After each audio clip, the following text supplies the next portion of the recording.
Well, this is one of the granddaddies of them all. I think you know this, and if you don't, now is your opportunity to hear one of the coolest performances, I think, in jazz history.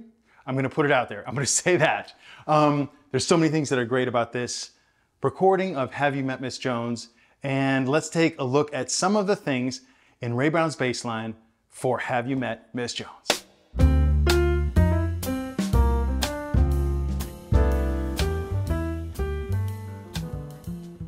Welcome to Learn Jazz Bass with Matt Rubicki. Thanks for joining me. I'm glad that you're here. If you'd like to learn more about how to play jazz bass, please subscribe. Like this video if you would, and check below for a PDF for this transcription of Ray Brown's Bassline on Have You Met Miss Jones?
This is, of course, from the album We Get Requests, the Oscar Peterson Trio.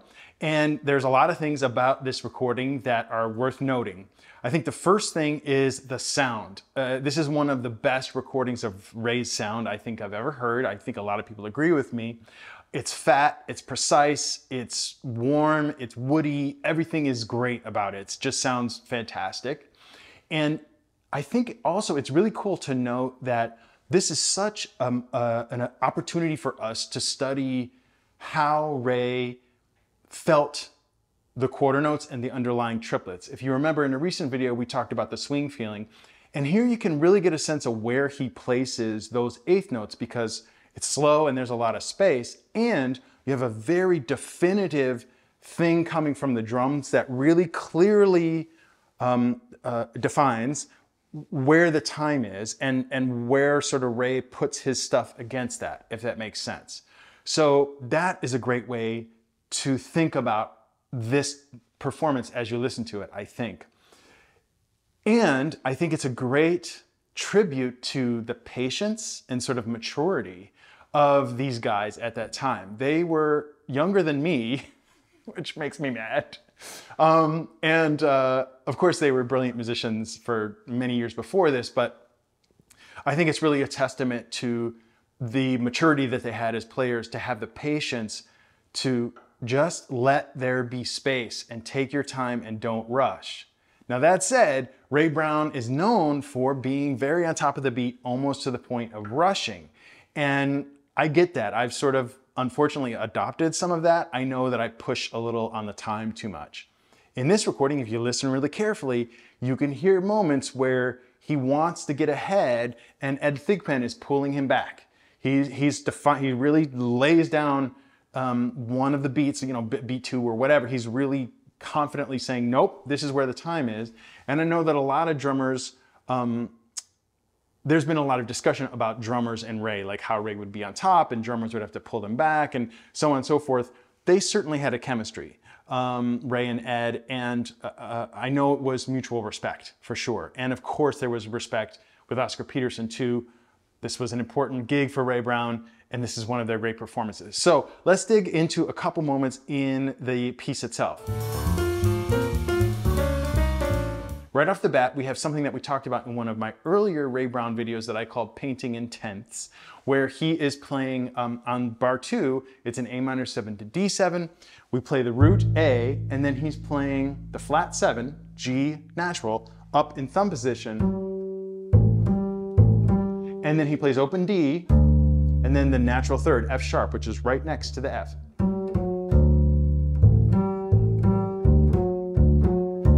So I think that's such a great choice there. It's something he did often, but it's such a great choice here. And I think, you know, adds to this performance because there's a lot of time there. Again, they're taking time. There's a lot of empty space. So that ability to color comes out. It's really a great addition to the head, the main melody of this performance. And also, as I talked about in many videos, like note the balance of sort of opposites where he's got notes that ring a long time, not a lot of activity. And then if you go into measure 7, for example, where he goes up into the thumb position, 1.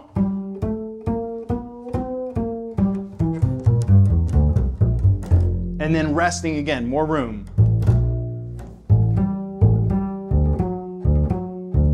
And then using that harmonic to get his hand down to play D, B flat. Yeah, so there are many moments of this sort of juxtaposition of one thing versus another. So listen for that. I can't skip over measure 24, which I don't think in the performance I just did of Playing Along, I don't think I nailed it. However, I did transcribe this myself very carefully, and I feel very confident that these are the notes he's playing. But to get the rhythm, to get the phrasing right is extremely hard. The notes are basically just a C7 arpeggio. He's playing E, C, B, G, E, C. But it's super fast. I can get the last part, G, E, C, B. I mean, G, E, C, F. But the first, it's tough. That said, I think it's okay if you don't necessarily nail it. That was a special moment that I don't hear him actually doing that very often, but nonetheless, give it your best shot. So getting to the end of this chorus, getting to the end of the first chorus, the head, that empty space in bars 31 and 32, oh my goodness, you guys. I mean, it's so just delicious. You know, it's just sitting like, I just imagine this, I don't know, some very sort of creamy, warm something, you know, I don't know, a warm ocean or something. You're just sitting there like in this silence, and you don't ever feel that they are not in control, that you're not safe to just sit and wait. Although there is a question like, have they lost the time? And maybe if you put a metronome on there, they would have, but they're waiting for Oscar to just start his phrase. They know what he's gonna do.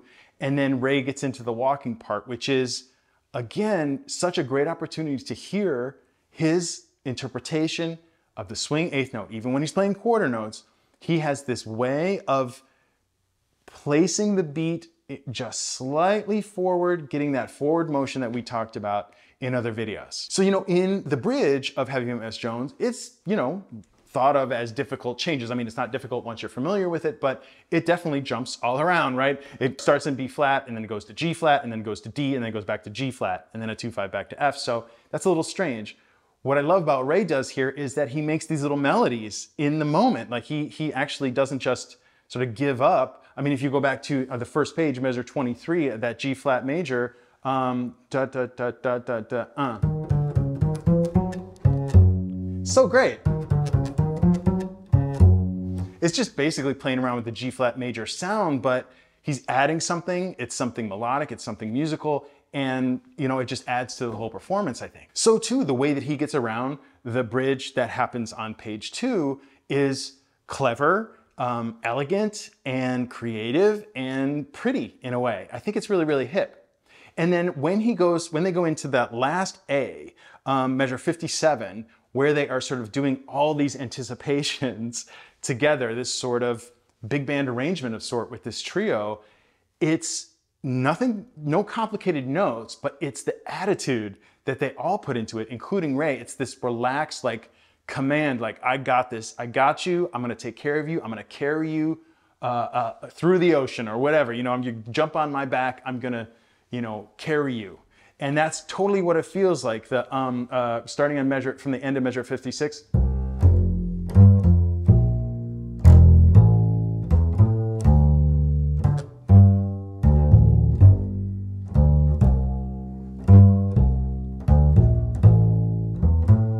You know what I mean? It's just like, that could very easily get into overly busy and overly like pretentious or something, but this is just relaxed, like, hey man, I got you. It's all good, I got you. And again, on page 3, we're in the bridge again, and he does this moment again with the G flat major where he's making another melody again, triple it. So great, we should figure that differently. Like that. And then to jump into thumb position here for this, one of his famous descending triplet things. B flat, A, G. I think he's doing D, B flat here, so like that. I mean, God, so good. I forget what he did.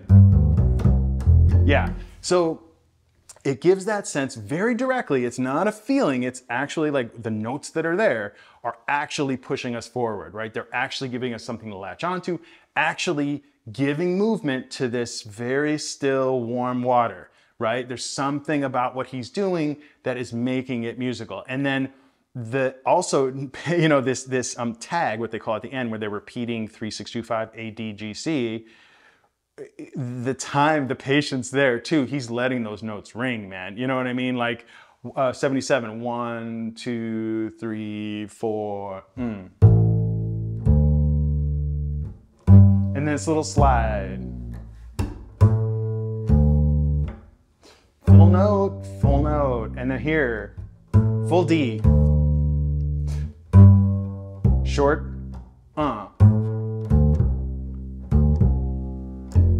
And what is that? It's the melody of the tune. which is creating interesting melodies 101 based what you're doing on the main melody of the song. There is so much here, and I hope that you will take the time to study it more carefully. This sounds like this is a shameless plug, actually, but just to remind those of you who may not know, I wanted to let you know that I have a Ray Brown transcription book. It's called Ray Brown, Legendary Jazz Bassist. It's published by Hal Leonard. This is one of the transcriptions in there. But even if you don't get it, spend some time checking this out, and I know that it's going to not only be enjoyable, but help your bass playing altogether.